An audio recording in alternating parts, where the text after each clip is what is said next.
అదొక ఫేమస్ గుడి. అక్కడ కొందరు సలసలా కాగే నీటిని ఒంటిపై పోసుకుంటారు. ఇంకొందరు ఉరివేసుకున్నట్టు వేలాడుతారు. మరికొందరైతే గొలుసులతో కట్టేసుకుని తలను గోడకేసి కొట్టుకుంటారు. భయంకరమైన అరుపులు, కేకలు, ఏడుపులు ఇవే అక్కడ కనిపించే దృశ్యాలు. ఇదెక్కడ గుడిరా బాబూ అనుకుంటున్నారా? అదే మహింద్పూర్ బాలాజీ ఆలయం. ఇక్కడకు వెళ్లి వెనక్కి తిరిగితే ఇక అంతే, వారికి దెయ్యం పడుతుంది. బాబోయ్, ఇటువంటి గుడికి ఎవరైనా వెళ్తారా అని డౌటొస్తుందా? అసలు డౌటే అవసరం లేదు. అస్సలు ఖాళీ ఉండదు. నిత్యం భక్తుల రద్దీతో ఫుల్ రష్గా ఉంటుంది. మరి ఈ ఆలయం ఎక్కడుంది, అక్కడకు ఎందుకు వెళ్తారు అని తెలుసుకోవాలంటే ఈ వీడియో చూసేయాల్సిందే. భారతదేశంలో ఎన్నో ఆలయాలు ఉన్నాయి. గంటల తరబడి, రోజుల తరబడి ప్రయాణం చేసి మరీ ఆ ఆలయాలకు వెళుతుంటారు. మొక్కులు చెల్లించుకుంటారు. కోరిన కోరికలు నెరవేరిన తర్వాత మరోసారి స్వామి అమ్మవార్లను దర్శించుకుని ప్రసాదం తీసుకొని వెళ్లిపోతారు. అయితే కొన్ని దేవాలయాలు ఇందుకు భిన్నంగా ఉంటాయి. అక్కడకు వెళ్లాలంటే వెన్నులో వణుకు పుడుతోంది. తలుచుకుంటేనే ఒళ్ళు జలధరిస్తోంది. ఆలయాలు ఇలా కూడా ఉంటాయా అనే సందేహం వస్తోంది. అక్కడ ఆచారాలు, వారు పాటించే సంప్రదాయాలు చూస్తే మైండ్ బ్లాక్ అవటం ఖాయం.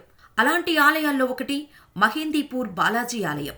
దెయ్యాలు, భూతాలు, పిశాచాలు, చేతబడలు వదిలిపోవాలంటే ఏం చేయాలి అని రాజస్థాన్ వాసుల్ని అడిగితే ఠక్కున అందరూ చెప్పే సమాధానం మహిందీపూర్ బాలాజీ ఆలయానికి వెళ్లమని.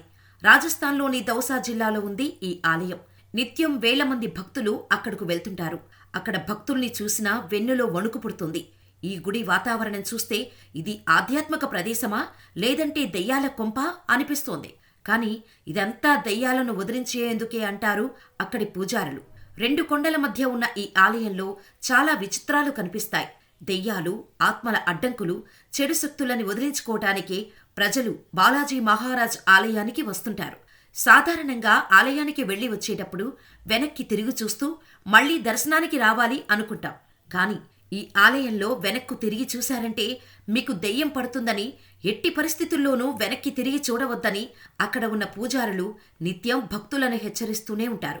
పైగా మహిందీపూర్ బాలాజీ ఆలయంలో మాత్రం ప్రసాదం ఇవ్వరు. మెహందీపూర్ బాలాజీ దేవాలయంలో బాలుడి రూపంలో ఉన్న హనుమంతుడి విగ్రహం ఉంటుంది.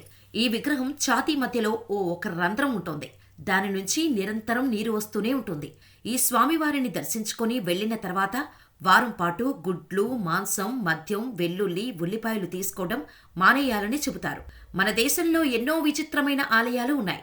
కొన్ని రహస్యాలు అయితే ఇప్పటికీ మన సైంటిస్టులు ఛేదించలేకపోయారు. అందులో ఈ ఆలయం కూడా ఒకటి అని చెబుతారు.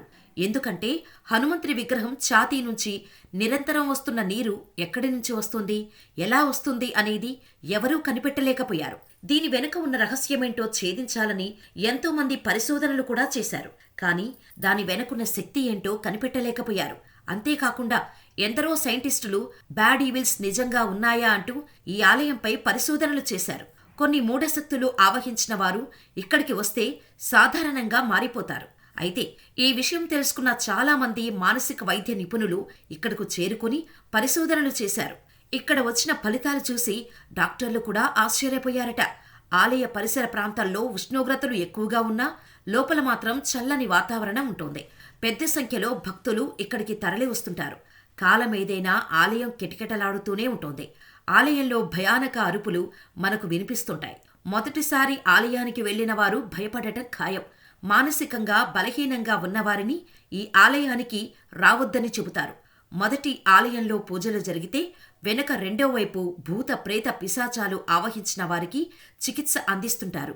ఇక్కడ ప్రసాదం మానసిక రోగులకు అందిస్తే విచిత్రంగా ప్రవర్తిస్తుంటారు. ఈ ఆలయాన్ని దర్శించుకోవాలంటే వారం రోజుల ముందు నుంచే సిగరెట్, మద్యం తాగకూడదనే నిబంధన ఉంది. బాలాజీ ఆలయంలో ఉన్న హనుమంతుడి సమీపంలో సీతారాముల విగ్రహాలు కూడా ఉంటాయి. రోగుల సమస్యలు ఇక్కడికి వచ్చాక తీరుతాయి. కొందరు గాలితో మాట్లాడటం మనం చూస్తుంటాం. అయితే వీరందరికీ ఇక్కడ నయమవుతుందని అంతా అంటుంటారు. ఎంతో ప్రసిద్ధి పొందిన ఈ ఆలయంపై సైంటిస్టులు, మానసిక వైద్య నిపుణులు ఎన్నో పరిశోధనలు చేశారు. కానీ ఏం తేల్చలేకపోయారు. మానసిక రోగులకు ఇక్కడ నయమవుతుండటం వారికి కూడా అంతుచిక్కడం లేదు.